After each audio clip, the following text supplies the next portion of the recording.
આજરોજ તારીખ 25/4/2024 રોજ મળતી માહિતી મુજબ અમરેલીથી મહુવા જવાનો નેશનલ હાઈવે થયો બાધિત।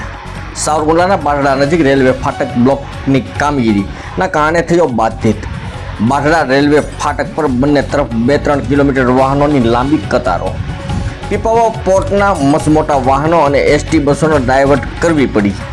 રેલવે તંત્ર દ્વારા અચાનક ફાટક બ્લોક કામગીરી ચાલુ કરતા નેશનલ હાઈવે થયો બાધિત। બંને તરફ ટ્રાફિક જામના દ્રશ્યો સર્જાયા।